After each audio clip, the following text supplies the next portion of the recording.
I'm Sierra Boggess, and I'm playing Christine Daae in Love Never Dies. This is Musical Talk, the UK's independent musical theatre podcast. Yes, we are here in the dressing room of the Adelphi Theatre. Nice to be back here again. I'm here with Andrew Keating. Hello. You had our review of the show a couple of weeks ago. Welcome, Sierra, to Musical Talk. How are you? So good. Yes. So good. You are very good at the show. And you're playing Christine again. Again. Christine too. Christine too. So you were Christine in the Las Vegas experience. Right. So how was that? How's it? It's going back to the same role, but in a very, very different story. Yeah, it's really cool, especially as an actor, to get to do something like this, because you never really get to experience. Especially, I loved playing Christine so much. I really sort of believed in her and understood her story at 18 years old. And now 10 years on. You've been stalked by a weird man in a mask. Oh, haven't we all? Yeah. Well, is that not normal? You will be after this goes out. Yes. No, but I understand that kind of fascination with somebody sparking something inside of you that is sort of untouchable, and that's what's cool about now exploring her 10 years on is, she still has that inside of her. She's obviously chosen to marry Raul, and he's sort of the safe choice. He's the choice that we all understand, but then there's something missing from her life, and it's cool to sort of explore that now. I think one of the working titles for the show, was Phantom Once Upon a Time, kind of suggesting a fairy tale aspect. And one of the things I found watching it, if you watch the first act of Into the Woods, you have that fairy tale ending and it's happily ever after. Yep. In like Phantom, and the monster is vanquished. In Phantom 2, in Love Never Dies, oh hang on, like in Act 2 of Into the Woods, that fairy tale ending has absolutely unravelled. Yeah, that's so cool that you say that. I love that you say that, because that is exactly what it is. Because Phantom of the Opera is so not a fairy tale, but yet we do sort of think that it is. And that's why it will appeal to some people and it won't appeal to others, because some people like, the fairy tale to be we lived happily ever after, and then you never want to know the rest of it. And Into the Woods is cool because it makes you look at what happens, but in this one, we are looking at what happens. But does Phantom 1 end? We call it Phantom 1 now. Right, I know. The prequel, or whatever you want to call it. Does it end happily ever after? Because we feel so much sympathy for the Phantom. Oh, for sure. Yeah, but I mean, just as far as... No, I definitely don't feel that Phantom ends happily ever after, but it does sort of suggest that there's a conclusion. It's just sort of is like, well, this is, they end the story where they ended, and now we are carrying it on, and it's interesting. I always like knowing what happens. I don't believe, even after, coming from doing Ariel in Little Mermaid, you can either say they lived happily ever after, or wonder sort of what happens. How does it work? She missed swimming. Does she miss swimming? And does she smell of fish? I do want to ask you, you're 7 years old and you put on this VHS or go to the movie theatre and you see The Little Mermaid. Yeah. How does it feel to then be her? Crazy and like a dream, almost like I have to remind myself sometimes that actually happened. Look at this stuff, isn't it neat? Isn't it neat? You're so right. That's exactly how it felt. Yeah, it is every girl's dream, and I'm so lucky that it sort of came true for me. And it's cool. I get fan mail to this theater even from kids. I just got the other day, and I brought it to Ramin, who plays Phantom, his dressing room, and I said, they still think that I'm Ariel because I got a fan mail saying that they really want to come see me in Little Mermaid. But they sent it to the theater here, so they had to have known I'm not there. But the one thing I have to ask, and this is a spoiler here, so Christine gets this mysterious invitation. Now, doesn't she for 1 second kind of think, hang on, and when she's singing Dear Old Friends, oh, the jury's are here. Oh, do you think Christine suspects? Do you think she wants to meet the Phantom again, or does it not cross her mind? Just like, oh, he must be dead. I must have forgotten and just. Right. I definitely. I think when she gets this letter, and we've sort of discussed with Jack O'Brien, our director extraordinaire, we sort of went back and pieced together for ourselves the 10 years before we see Love Never Dies, and I believe that she doesn't believe that he's dead. I think that she always wonders, and I think that she has times where she almost thinks she sees him, and he came to her in such mysterious ways in the first one. I think that that probably would be hard for her to get over, being alone in a room and always wondering if he's there. And then when she gets this letter from this anonymous person saying, I'm going to offer you an astonishing amount of money to come sing one song, who else could dream up something like that? But 10 years on, they need the money at this point. Raul's gambled it all away, and they're in trouble, and she's the breadwinner here. And I think, she is used to her life without him, but there's always something missing, and she hasn't had closure. So when the Phantom reveals himself to her, obviously in Love Never Dies, she puts it together officially when she says to him that you're in each measure of this song. So when she sees the music for the first time, I think that's when she realizes this is him. So by the time we get to Dear Old Friends, she's already seen the Phantom, and I think it is a bit confusing to her of, wait, they're here too? It's like, the old gang. We're together, and it's kind of good, but actually maybe it's not. Right. Yeah, it's interesting, Dear Old Friends, and Summer, who plays Meg, she's so wonderful, and we sort of thought when we were putting it together, they were best friends back then, so what's happened? And I think when they see each other initially, it's like, oh my God, you're my friend, but now you're so different, and you can't quite figure out, why aren't we just hugging immediately? Why isn't this easy? And it's also interesting how your two characters are, as regards your big performance and numbers, you're the complete opposite of each other. One is very American and the other's operatic. One keeps their clothes on, the other one doesn't. Right. One has a big backing group, the other one doesn't. So come your big numbers, it's the polarities between them that are really drawn apart. Yeah. And that sort of speaks to one of the underlying themes of the art, and that the Phantom, from the beginning, when he comes to, sings Till I Hear You Sing, it's about he has been only writing stuff that he considers not up to par. He's just writing stuff to write, and it's because he doesn't have his inspiration there. Same with Christine. In the past 10 years, she's been singing just to sing and make money, but she's not singing like she used to sing when she had someone igniting that inside of her. So for Meg is just having to sing this vaudeville trash, as they call it, and so when there's an aria, it's devastating because he has put everything into this aria. But how could she know? How are you finding the London audiences? Oh, great. Everyone's warning me, be careful, don't expect them to be loud or stand, but... Or clap. But we've had standing ovations every single night and matinee. I mean, it's unbelievable. So I don't know. Either our story is really amazing, or people were wrong about the London audiences. It's been great. It really has. The only thing I notice that's different is at the stage door, people are a little more tentative. They'll stand there. There'll be a bunch of people standing there wanting something signed, but they won't approach you. They'll just stand there. So, because I'm used to, Broadway, you come out and people are, sign this, sign this.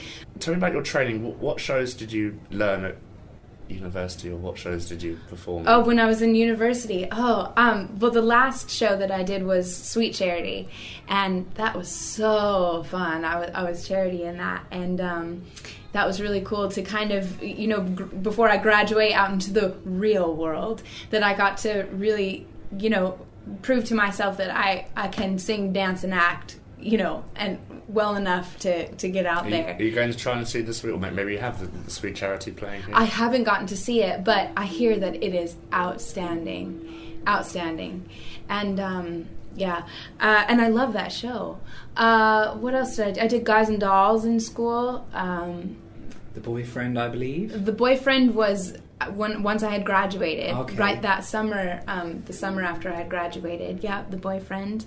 And I did 9 also in that same summer. Have you done any Rodgers and Hammerstein?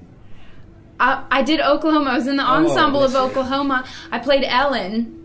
And I had 2 lines. I got to say, "Looks like Curly's taken up with that Cummins girl." I love that. I was going to say because I think the relationship between, say, Christine and Gustav, it's almost like watching The King and I. You know, the mother-son relationship. The song is very, very, very, very Rodgers and Hammerstein. Yeah.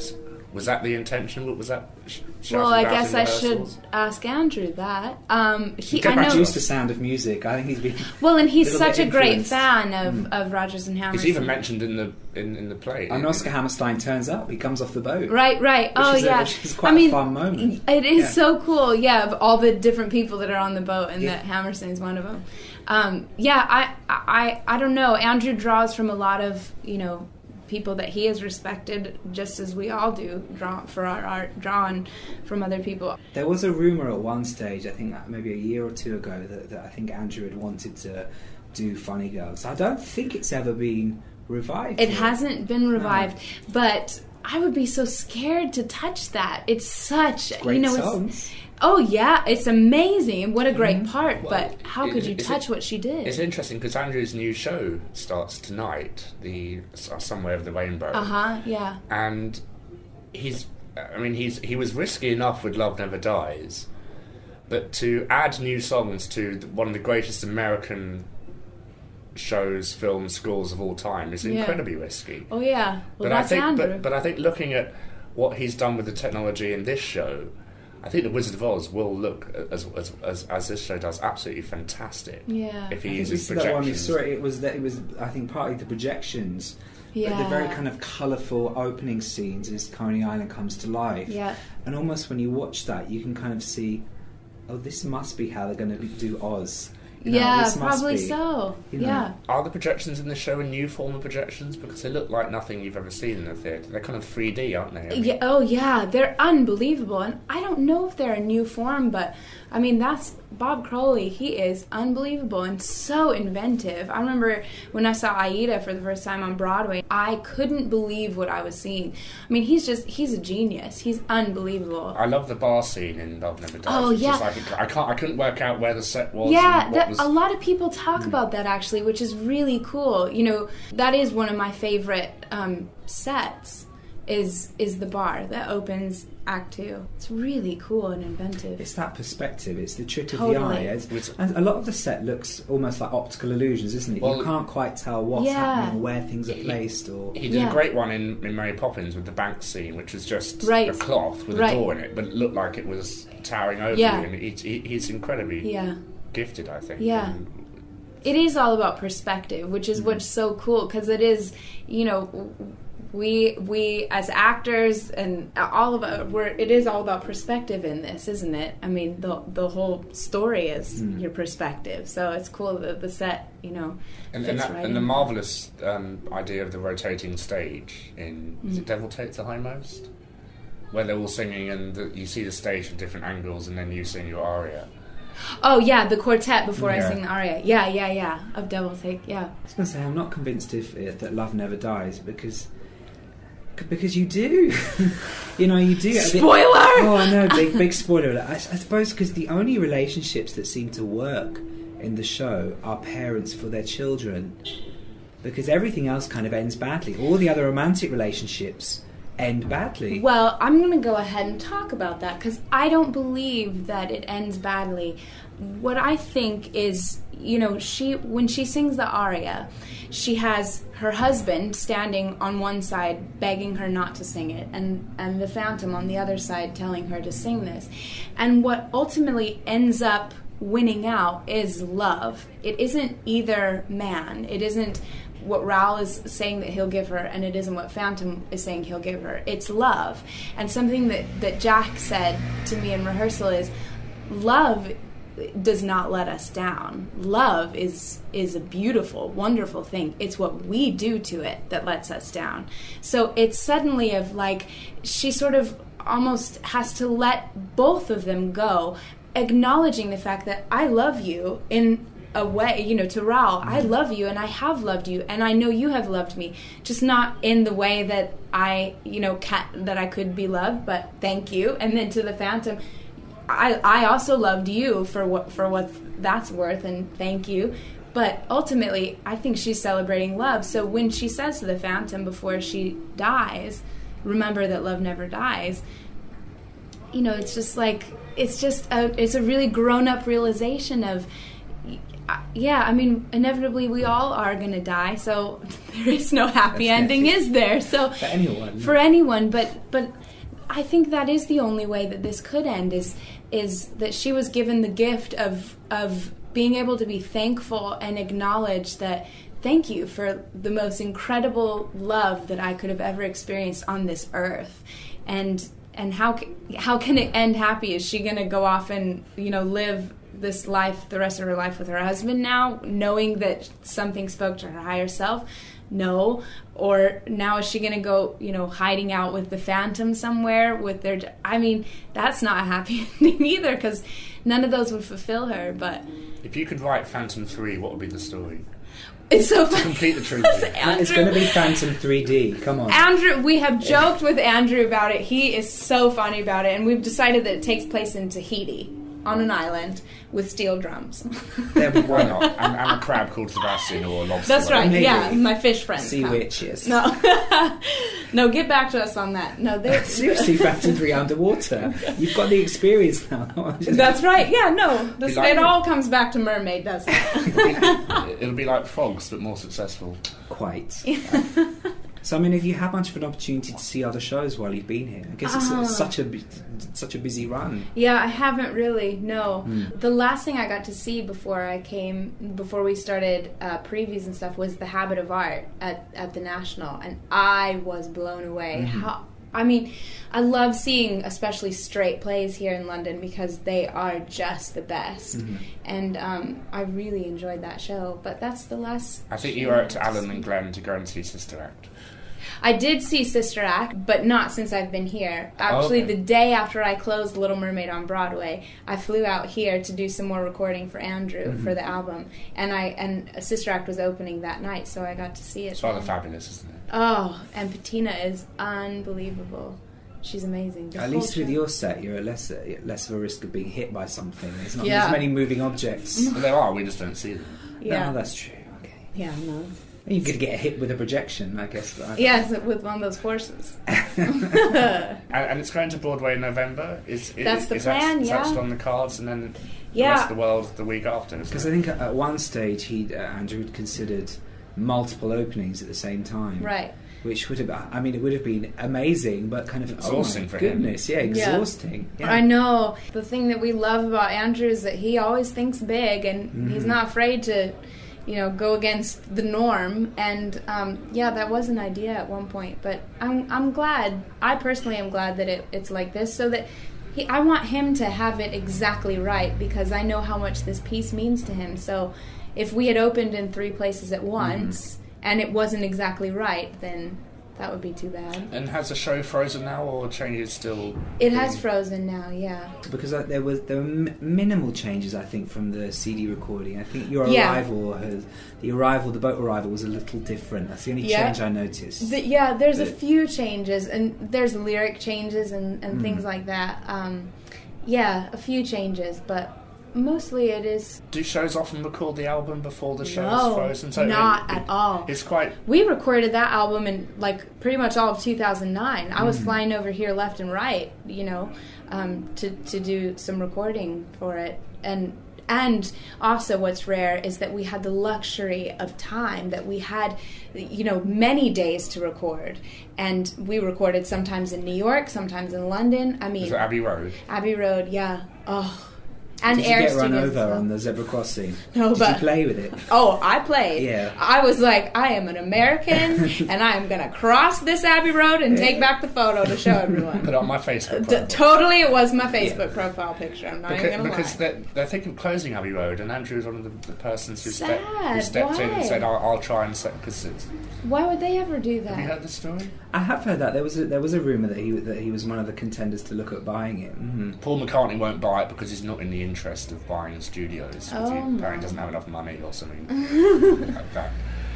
Well, I loved recording there. That was great. And the orchestra's, not only the orchestra on the CD is big, but the orchestra in the theatre is big, which is rare. Yeah. Is it 12 strings or something like that? I don't know exactly how many. But it's a big sound. It is. It's amazing because, for the album we recorded with an 88-piece orchestra, and there is nothing like singing with an 88-piece orchestra, let me tell you. So I was like, how are they going to top this? When we sat down and did our Sitz Probe together and heard it with the orchestra for the first time, it was amazing because the orchestrations have been created as such so that it does sound like 88 pieces coming from 20 or whatever we have in the pit. But they are an incredible...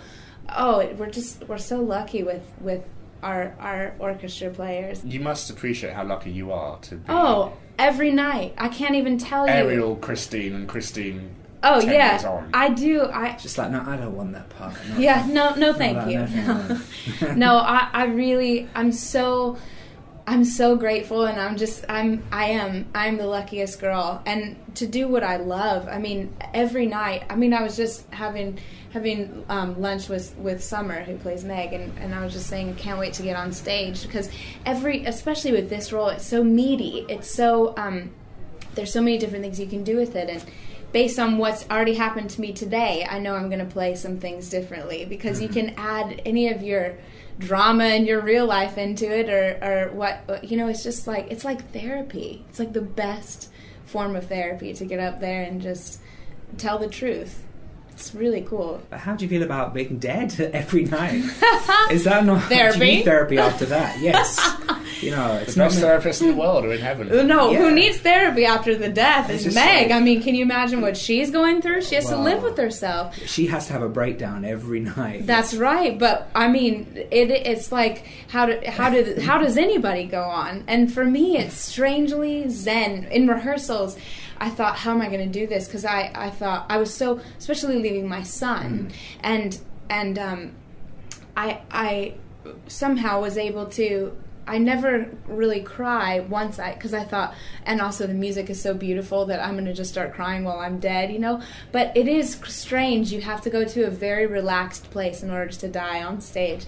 And once I decide that this is when I let myself go, I just go to a zen, relaxed place and just because why would I be crying on my own death? You have things, shopping lists or kind of things to distract yourself. No, I need 3 pears, 2 plums. Isn't that a good idea? But then I might accidentally lift an arm. Oh, I need that. No, it's okay. She's up. She's not fatally wounded. No, I'm a big advocate of Bikram yoga, and I would always do it in the States. That's the hot yoga, the one. Because I'm looking around here and lots of words and zen and things. There must be days where you wake up and think, I don't want to do this today. I'm exhausted. No, not yet. Okay. I haven't felt that. And I never have, even, with doing Mermaid was the longest I had stayed with a show. And there was never a day that I thought, oh, God, I hate my job. I always love my job. Heelys and all. It is difficult, I'm not going to lie. I do have to get to a mental place, but I love it so much. I really do. So it's never a burden. But yeah, I'd appreciate a couple days off rather than just one day off. We have Sunday. We have Sundays, yeah. Until they add Sunday shows, which is the fashion that shows here is starting to do. Oh. Don't scare the girl. Oh. No, I'm used to doing Sunday shows, and Mondays are my day. But they have to give us a day off, so. I'm off to New York next month, so I'm going to experience all this myself. Oh. Sierra, thank you very, very much. Of course, thank you guys. Good luck with the rest of the run. Thank you so much. Musical Talk. Thank you very much to Sierra Boggess for taking the time to speak to us here on Musical Talk. Ed Theakston recently went to see Love Never Dies also. So here is his review on the musical. Okay, well, we are in the Adelphi Theatre in London. I am Ed Theakston and this is Bianca Bakey. And we have just seen the first act of Love Never Dies, or Phantom 2, whatever you want to call it. What are your first impressions of it? It's a real spectacular, because what we were just discussing was that it really is a standalone show. You don't have to have gone to see the first one. It really does kind of wow you, doesn't it? Yeah, no, absolutely. Are there any particular standout songs so far? Definitely Till I Hear You Sing. That was he got a massive cheer. Rahman, who's just amazing. I just love the use of they've used a lot of projections in this one. Yeah. Which, I mean, when they did the smoke and the projection of the horses jumping over at the beginning, that was really beautiful. And when they had Madame Giry turning around, and that's how you got brought into the beginning of the show, that really... Do you feel like there's a danger of the projections being overused? I think they're used in the right way, as in they've been used sometimes as in the beginning, to draw the people in, but sometimes they're used for scene changes, but they're relevant, so it's okay. Yeah. But I think that's really cleverly used. How do you feel about the general design of it? I mean, the costumes and the rest of the set, how do you feel that is in comparison to the first one? I think it's good because they've kept elements of the costume very similar, but they have kind of modernised it in a way where it still goes with the time period, but it really does go with our modern day audience, and it does keep a lot of people really zapped in. And we were discussing earlier that actually on the front of the stage, before it even started, they've got the projection of the mask, but they've also got these sort of gold flowery ornaments at the top, and we agreed that they looked quite like the Hannibal costumes from the beginning, like the first Phantom. So we can say that although this is a standalone show, it does reference back to the first show. If you've seen it, you'd see the references, but you don't lose anything if you don't see them. No, and I think, it's definitely, you can see this show by itself, and it would still be spectacular. Are there any songs which have stood out for you? Well, there was one point when I felt like the show hadn't really picked up, and I wanted another spectacular, because that's really what you expect when you come to see a show like this. So The Beauty Underneath really was the big, sort of the first spectacular song, really, which was surprisingly a duet between the Phantom and Gustav, who is Christine's son. Now, Gustav is incredible. I've never seen a child actor quite as good as him. Higher voice. Absolutely. And his performance generally is so professional and so tight. And the song, The Beauty Underneath, is long. It's quite a long song, and it's hard work. He kept the excitement going though. He really performed it, and I think that worked so well. Especially with the style of the song being quite in a rock kind of style. How do you feel about the aspects that are robotic or animatronics, that kind of thing? Do you think they work? I think they definitely do. It adds a lot of humour sometimes to the piece. And if it's not humour, it's quite shocking and can be quite scary, which either way causes an impact to the audience. So they've definitely used them in the right place. Lyrics-wise, how do you feel about those? Because at the beginning of the show, I was sort of feeling not really enamoured by these lyrics, and I wasn't that impressed. But then sort of it got into some of the bigger numbers, and I started to like them more. How do you feel? No, definitely. I think what the actors have done, and actresses, is that when the lyrics haven't been... I think the lyrics overall have been great, but when they haven't been, really fulfilling what the song's trying to give, like at the beginning, one of the female artists was really pronouncing her words in a really quite scary way, so it really did give the effect which was wanted. I think the song which really made it lyrically for me was Dear Old Friend, which is when Meg and Madame Giry meet up with Christine and Raoul for the first time. That was a very funny song, and it worked really well, I thought. And it sat in the right place because it had all been really serious up to then and really dark, and then that was quite a light, funny moment, which was... And it also allowed it to go back into the gloomy stuff afterwards without it just being a really long, dull act of dreariness. No, they definitely have put the right bits in the right place. Okay, so Act 2, what are you expecting? I'm not sure. A lot of the plot to develop. not trying to give away any spoilers, but it is really left on a cliffhanger, Act 1, which really makes you kind of think, oh no, what's going to happen? Because the people who you definitely didn't think would have any dark side to them or anything, they've come back with a vengeance. No, I'm really excited. You? Yeah, I'm really excited to see the developing relationship really between Madame Giry and the Phantom, because the love that she holds for him is sort of developed more, sort of built upon in this show. Another point, I really think... Sorry. Yeah, no, carry on. I thought Meg has got a really nice meaty part to play this time. Yeah. Like, last time she had a nice part, but this time, like, really, she gets to really develop, and I think that's brilliant how they've added a little twist to it. It's quite a different character, this show. She's really changed over like the last 10 years that we've missed. And so is Raoul. Summer Strallen obviously is wonderful. She's brilliant. Sierra Boggess, let's talk about her. She's brilliant. She's got such a gorgeous, like, operatic voice. Yeah. And she's played her character really well, actually, because I think in the first Phantom, Christine's very delicate and quite fragile, and they've done that really well in this one because of the whole relationship with Raoul. But I just think she embodies the role so well, and a really brilliant choice for character. Ramin Karimloo as the Phantom. Oh, his voice is so lovely. Yeah, it's amazing. I mean, yesterday before we came to see it, I listened to Till I Hear You Sing on repeat for about 5 hours, and his voice allows you to do that because it's so full, and like he's got such an amazing range.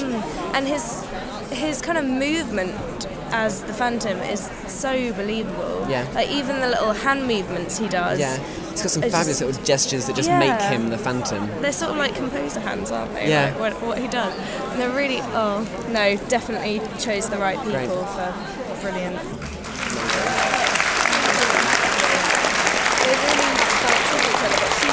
So, we are now post Love Never Dies.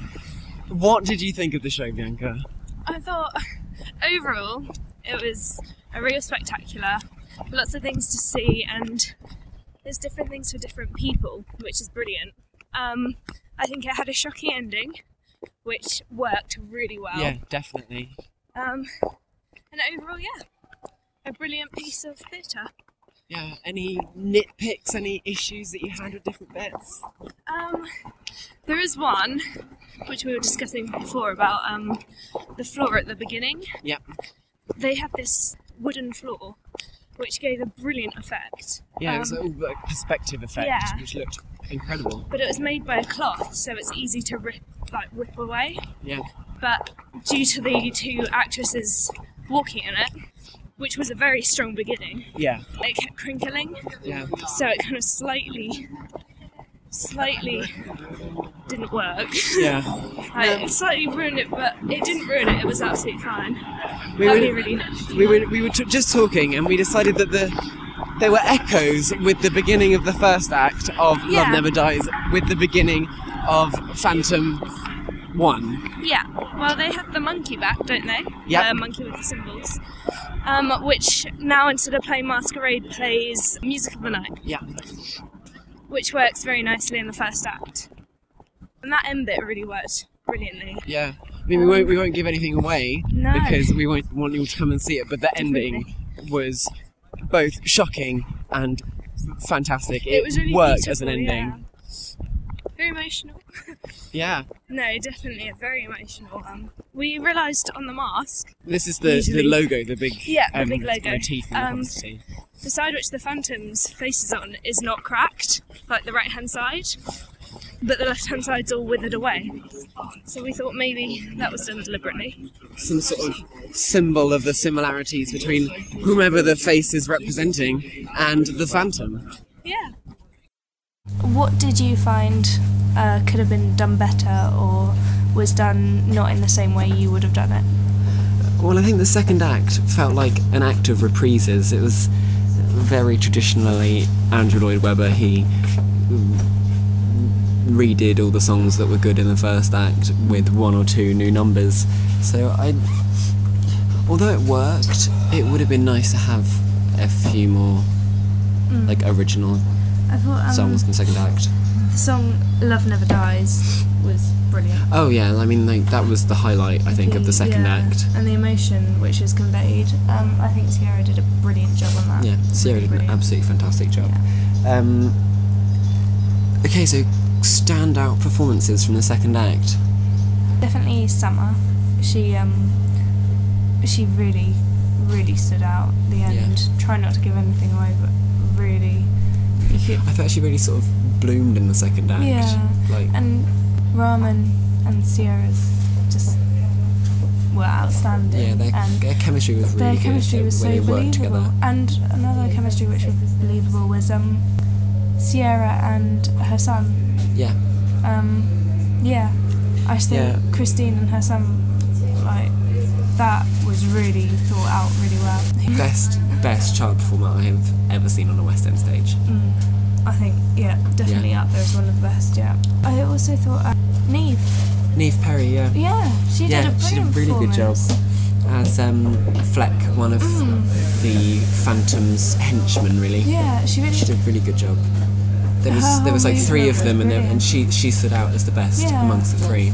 Vocally and I thought, physically she moved as the characters. Neve Perry was, of course, one of the finalists on the BBC's I'd Do Anything. Yeah.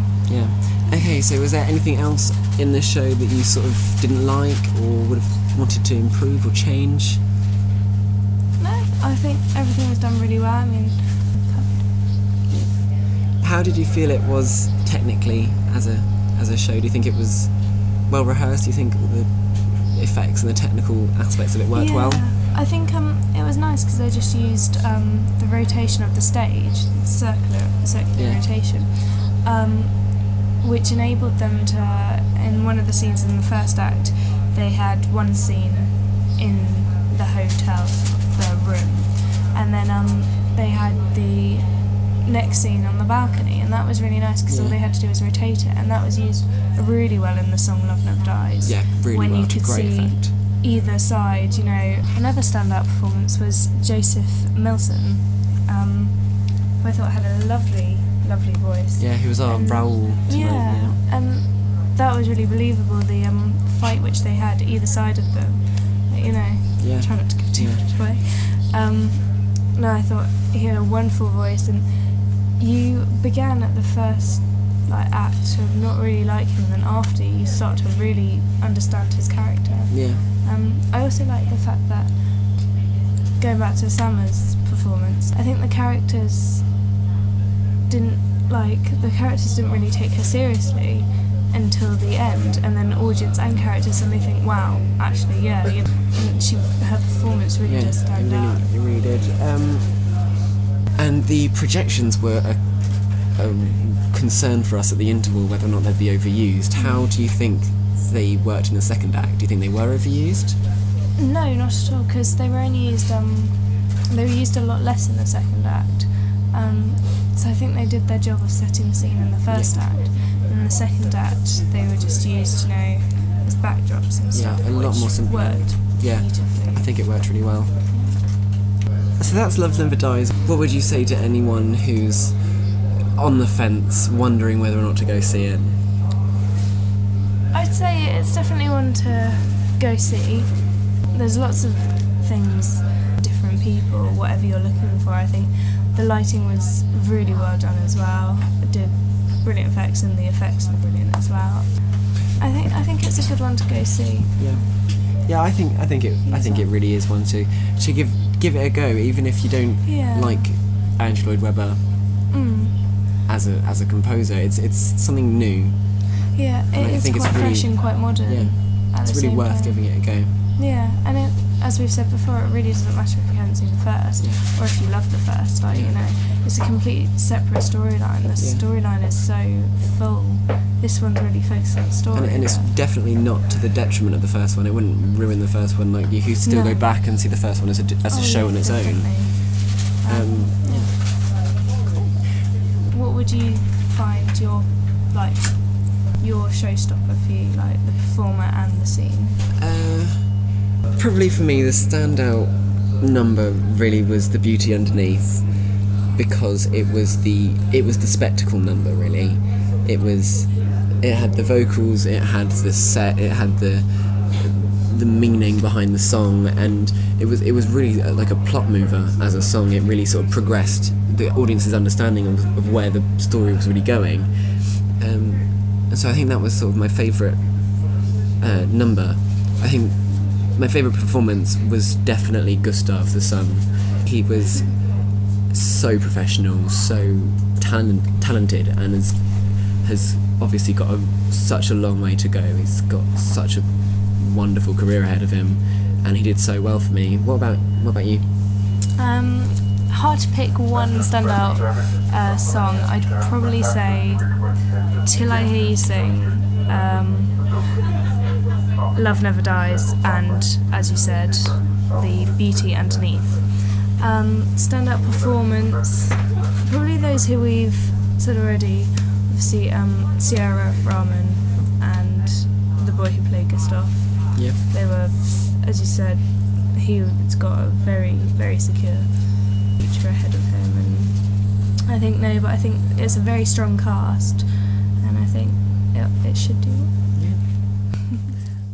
After the end of Love Never Dies, I caught up with a few of the other audience members to see their views on the show as a whole.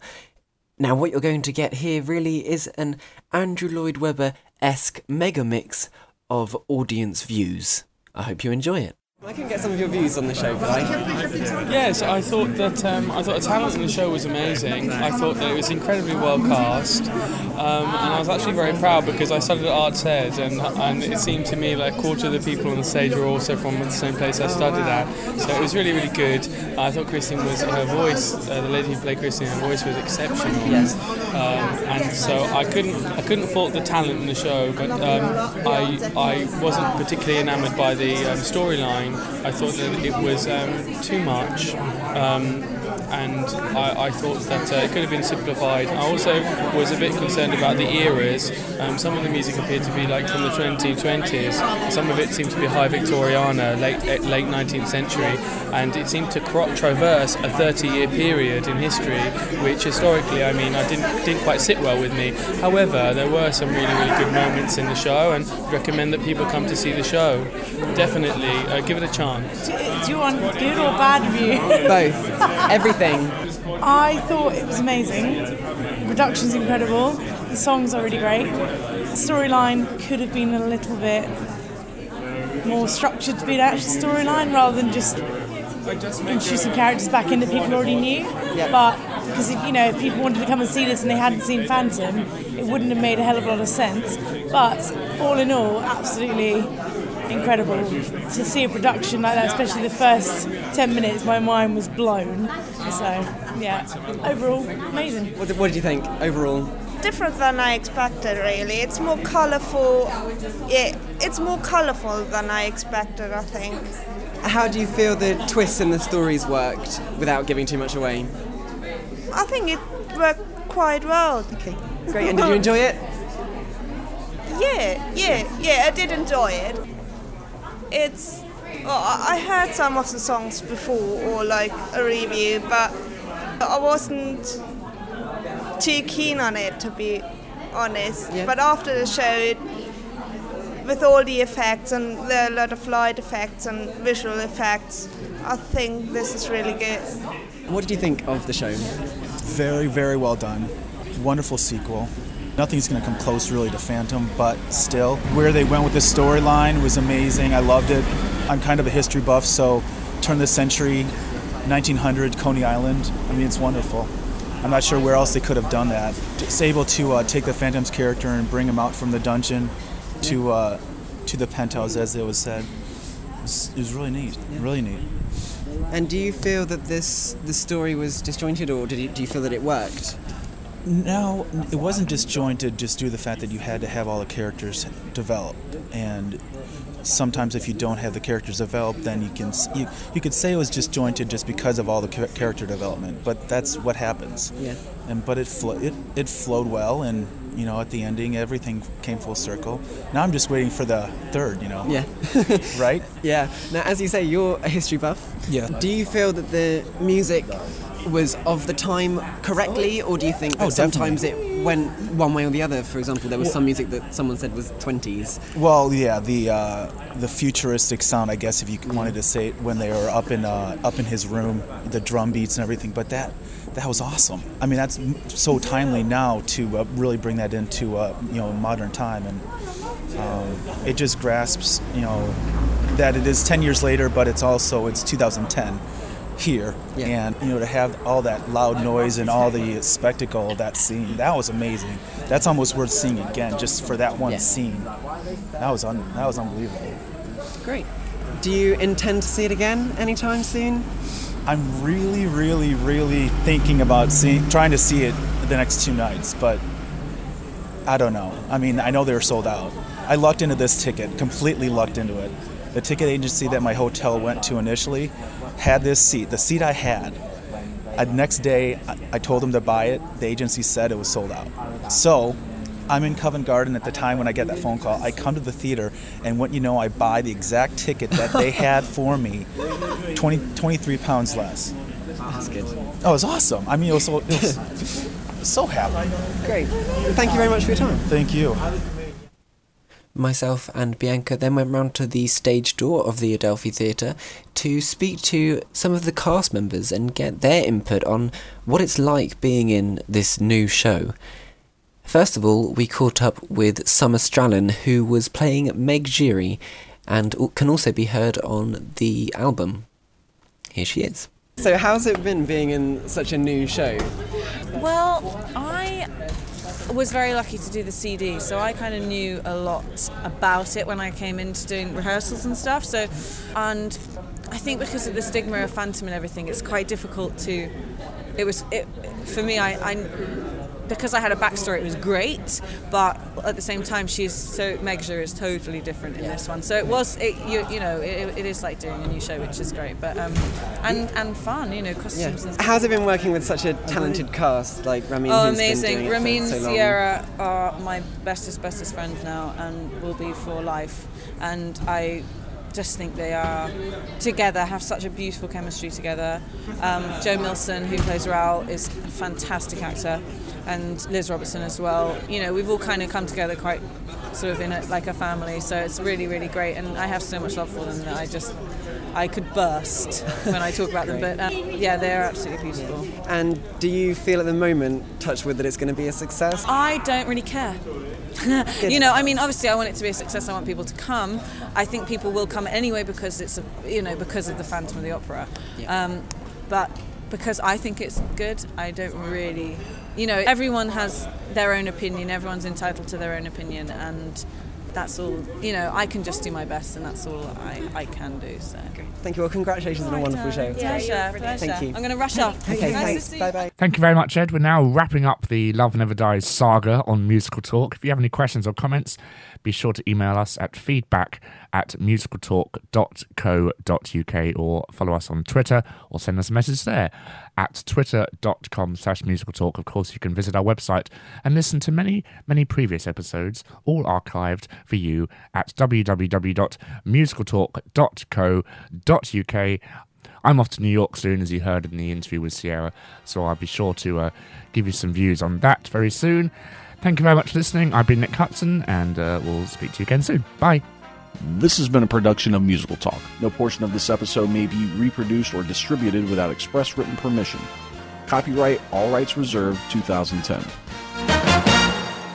Musical Outtalks. I'm drawing from all. That's my board there. Andrew, go on. Oh, I think we've. Who did we have here? Maria Callas. Yeah. Oh, Vivian Leigh. Of course. Oh yes, there's Hepburn. Grace Kelly. Nicole Kidman, or either Ewan McGregor. I don't know. Yep. And Helena Bonham Carter, and of course Barbara. Of course, Barbara. Yeah. Let's never look at this book that I have of her. There was a big Barbara book on the table. Giant. A giant. That Joe size. Milson gave me for opening night. Oh. Doesn't have a woman stuck in it though. Does that mean you're just waiting for the revival of Funny Girl now? No, I would never want to touch that part. How could I? I haven't memorized how she's done it, so how could I ever make it my own? I don't think... I mean, she is the greatest. She is that character. It reminded me of Into the Woods somewhat. So if you watch kind of the first act of Into the Woods... Miss Dana, would you make your way to the stage, please? Miss Dana, to the stage, thank you. And good luck with the rest of the... And good luck... Anything beautiful!